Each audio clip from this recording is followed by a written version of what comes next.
Hi అందరికీ. చెట్నట్ chicken masala powder ఎలా చేసుకోవాలో చూపిస్తున్నాను. గుండి 4-5 ఎండుమిరపకాయలు, కొంచెం జీలకర్ర, కొంచెం ఎండు కొబ్బరి ముక్కలు లేదా పచ్చి కొబ్బరి తురుము అయినా పర్వాలేదు. సూపర్ మార్కెట్లో అమ్మే కొబ్బరి పొడి అమ్ముతారు కదా, అదైనా పర్వాలేదు. కొంచెం ధనియాలు, కొంచెం సోంపు, ఒక 2 అనాస పువ్వులు, అంటే క్వాంటిటీ బట్టి చూసి వేసుకోండి. నేను 1/2 కేజీకి చెప్తున్నాను, 1/2 కేజీ చికెన్ క్వాంటిటీకి చెప్తున్నాను. 4 యాలక్కాయలు, 4-5 లవంగాలు, కొంచెం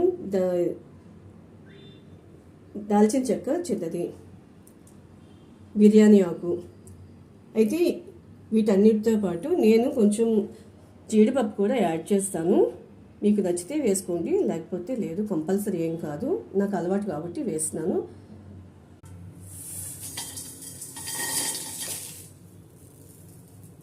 ఇవి వేయించుకునేటప్పుడు ఆయిల్ ఏమీ అవసరం లేదు. జస్ట్ ఒక 1 మినిట్ స్లో ఫ్లేమ్ మీద ఫ్రై చేసుకోవాలి. ఇలా లో ఫ్లేమ్ మీద ఒక 1 మినిట్ ఫ్రై చేసుకుంటే సరిపోతుంది. ఇందులో మిరియాలు కూడా ఒక 1/2 టేబుల్ స్పూన్ వేయండి. నేను మీకు చెప్పడం మర్చిపోయాను, నా దగ్గర మిరియాల పొడి ఉంది, అందుకని చెప్పేసి. ఒకవేళ మీ దగ్గర మిరియాల పొడి ఉంటే మిరియాల పొడి కూడా వేసేసుకోవచ్చు. ఓకేనా? ఒక 1/2 టేబుల్ స్పూన్ మిరియాల పొడి ఇక్కడ వేస్తున్నాను, మీకు చూపించాలని. మీరు మిరియాలు ఉంటే మిరియాలు వేసుకొని ఫ్రై చేసేసుకొని వేసుకోండి. ఎక్కువ క్వాంటిటీ వస్తే మళ్ళీ కూడా వాటిని, ఆ పొడిని చక్కగా యూస్ చేసుకోవచ్చు. సరేనా? ఇదిగోండి, ఇలా పొడిగా వచ్చేస్తుంది.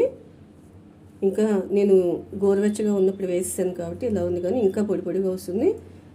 ఇంతేనండి, ఇది రెడీగా ఉందనుకోండి. చక్కగా చట్నీ చికెన్ ఎప్పుడు చేసుకోవాలనుకుంటే అప్పుడు ప్రిపేర్ చేసుకోవచ్చు. చక్కగా ఈజీగా అయిపోతుంది, చాలా టేస్టీగా ఉంటుంది. ట్రై చేయండి, ఎలా వచ్చిందో చెప్పండి. నచ్చితే లైక్ చేయండి.